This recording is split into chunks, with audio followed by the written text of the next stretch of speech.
again. Chris Haynes reporting yesterday that the Mavericks do intend to trade Anthony Davis by the deadline. I start with you, Boogie. Is there a fit? Is there somewhere you'd like to see him go that would be best?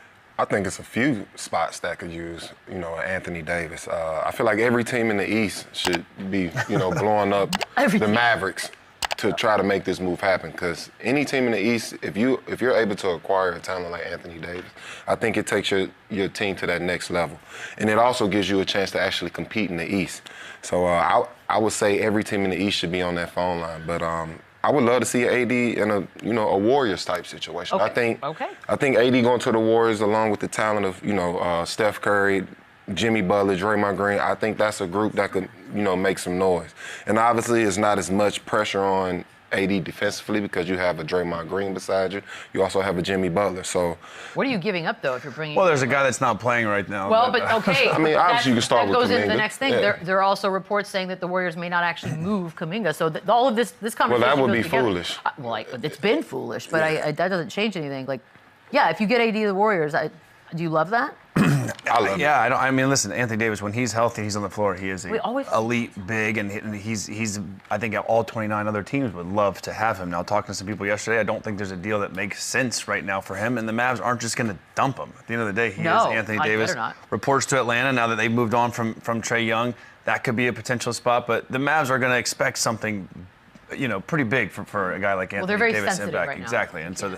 Going to go and make an outrageous move again. So I think he stays in Dallas. You sure about that? I mean, I hope. You got to hope that that's the case. There are a lot of teams out there. This part of the year gets kind of interesting, Isaiah, and I do get sort of in the weeds about it. But for you? I mean, we're hearing Golden State up here from these guys, reports of all kinds of Atlanta teams for AD. Do you have a preference, like where you'd like to see him end up?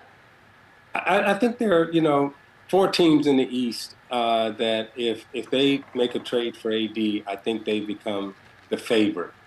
And one of them I'm going to throw out here is, probably not being talked about as much. But if Boston makes a trade for AD, the way Boston is playing right now, and Jaylen Brown, and, they're second in the East. I mean, Boston right now has a chance to elevate to that, championship level again if they were to pull off a trade. I look at Atlanta. If Atlanta was to get AD, they would also be a team. And then there's Detroit, New York. I mean, either one of those teams, I don't know if Detroit wants to mess around with their 2 bigs because their 2 bigs are exceptional right now.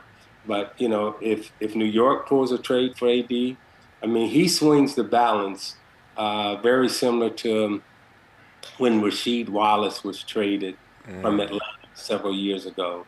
And he came to Detroit, and all of a sudden, Detroit takes off. I thought Rasheed, wherever he went in the East at that point in time, that team was going to elevate to the championship level. And I think that's the same with Davis. Any team that he comes to in the East right now, I think he puts them in a position to win the championship. I'm not so sure about the West. I think there's a heavier road to climb in the West, only because you got the Joker over there, and you still got OKC as a juggernaut. But in the East, he's a difference maker.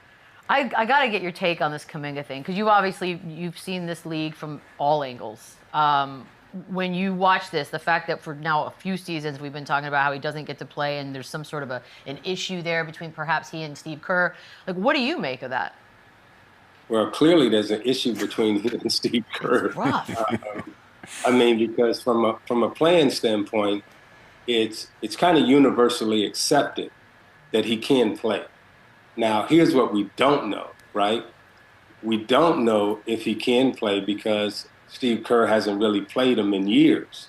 And, very rarely does a player sit on a team's bench for years and don't get a chance to play, even when there's a coach-player, conflict, right? They're either moving that player on or something happens. But in this Kuminga situation, this has been the most serious situation that I've seen in a very long time, if ever, where we have a player that the NBA, generally agrees is an above-average player, but he doesn't play, for no reason. I don't mean think about it. You're right. But we talk about for years, right? And then they give him, they give him money on top of it. 2 years, $49 million to not play. Yeah, so it's a very strange situation, and I give Kuminga a lot of credit for not blowing up, and he must have some good vets around him and some good people in his family, because I know if it was me or any other NBA player, by now we Latrell Sprewell, we choking the coach. Yeah, that's what. I mean, they're saying something. Fascinating to me is, he can play. Something getting ready to happen. He can play. The whole league knows he played. When he played in those stretches last year and gave him the opportunity, he played exceptional. Sure. They pay him. That's the part. $20 million. I mean, 2 years, $49 million more. Like you're just trapping him in the basement. And now they're just devaluing him by not playing. I understand he's maybe not a fit for Kerr's offense or that system, and he forgets plays or whatever the reason is for the beef. But like, it doesn't make sense that they're not winning without him, yet they're not playing their only real trade asset. I need to know, how do we not know more about this? Like, what is going on? What happened? It's weird. And they're protecting. We got insiders coach, everywhere. I think it's a situation where it's more so protecting the coach, protecting that brand, because obviously they're not protecting Kuminga. Like, I think it's pretty obvious.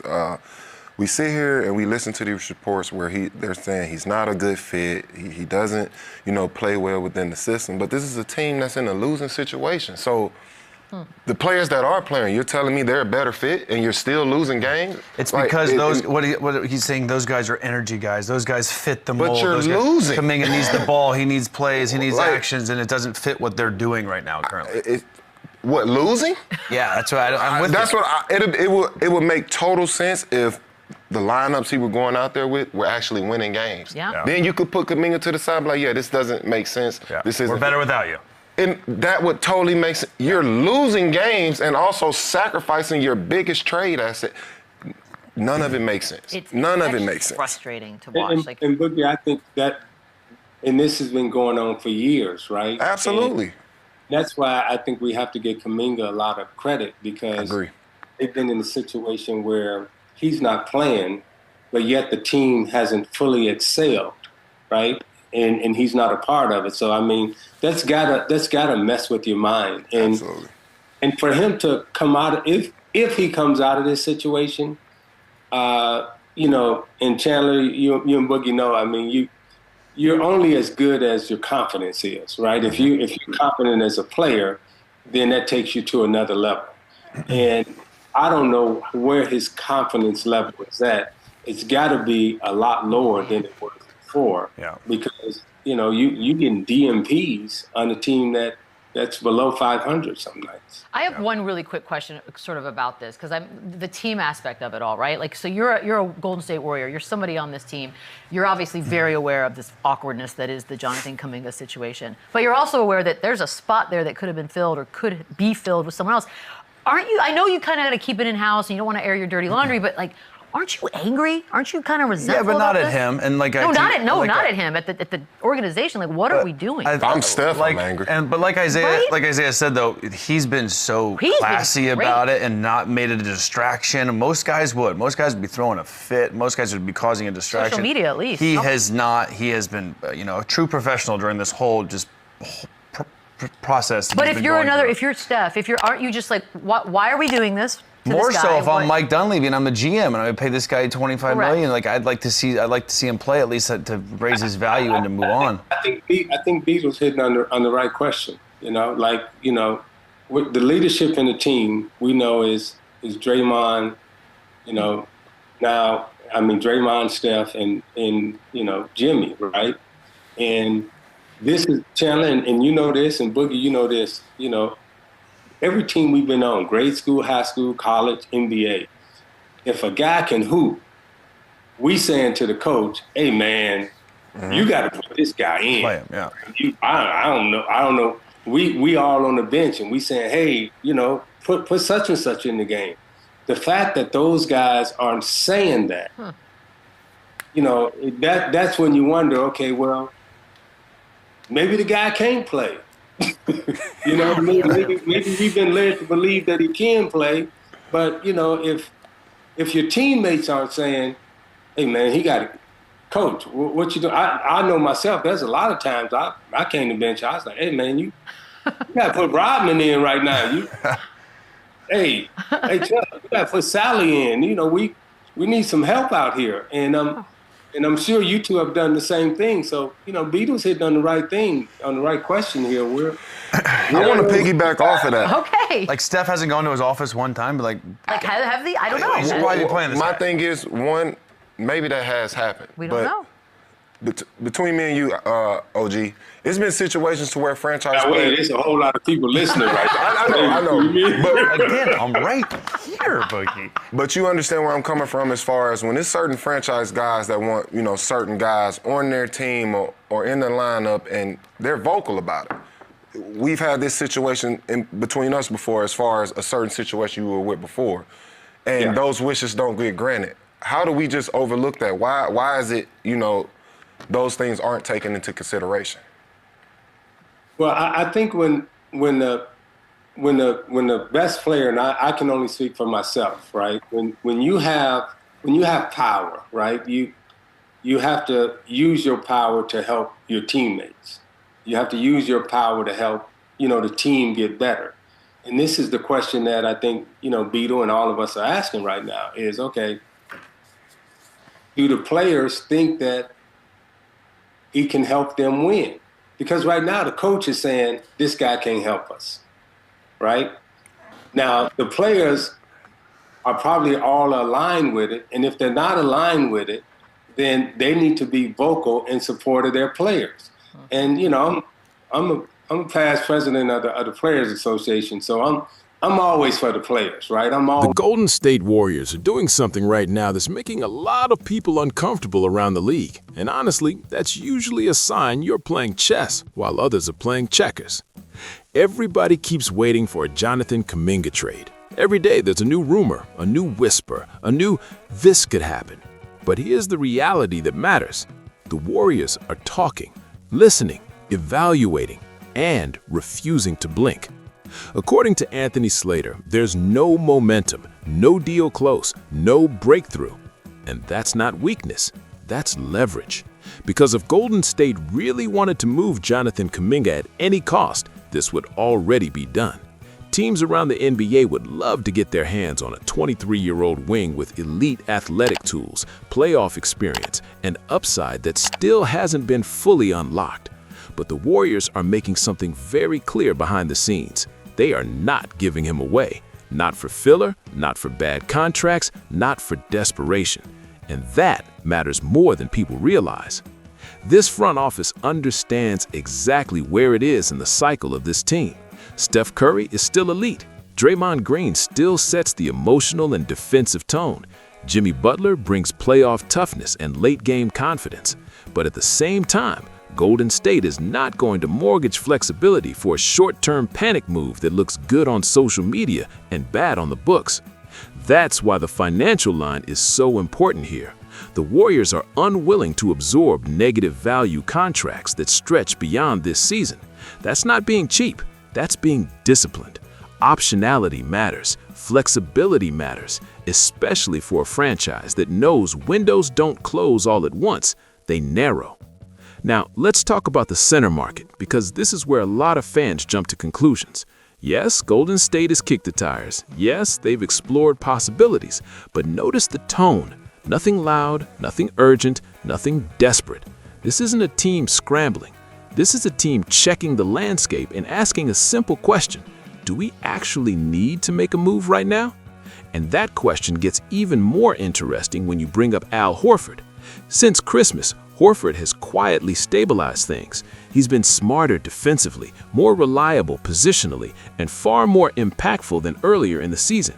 He's not flashy, but he understands spacing, timing, and defensive rotations, all things that matter far more in Steve Kerr's system than raw size alone. If Horford stays healthy and continues trending upward, the Warriors may not need to chase a center at all. And that's a powerful position to be in. Because when you don't need to move, every conversation tilts in your favor. Which brings us right back to Jonathan Kuminga. This is the part a lot of people miss. The Warriors holding Kuminga past the deadline is not a failure. It's an option, and it might be the best one, because Kuminga is not a depreciating asset. He's 23, he's athletic, he defends, he can score in transition, and in the right matchup, he still flashes the kind of two-way impact that wins playoff minutes. Golden State is surveying, they're waiting, they're letting the market come to them. And that patience sends a message across the league. If you want Kuminga, you're going to have to make it worth it. That's smart team building. This front office has lived through multiple eras. They've seen what happens when you rush. They've also seen what happens when you stay disciplined and let opportunities develop naturally. Right now, they're choosing discipline. And here's the part Warriors fans should feel good about. This approach keeps every door open. If a real upgrade presents itself, Golden State can act. If it doesn't, they're comfortable staying exactly where they are, trusting internal growth, health, and chemistry. That's confidence. So, no, the Warriors aren't frozen, they're not indecisive, they're not stuck. They're calculated, they're protecting their leverage, and they're refusing to make a move just to satisfy outside noise. In a league full of panic trades, Golden State is choosing patience, and history tells us that's usually when they're at their most dangerous. Now, I want to hear from you. Do you think the Warriors should hold Jonathan Kuminga past the deadline, or do you believe there's a move out there they must make right now?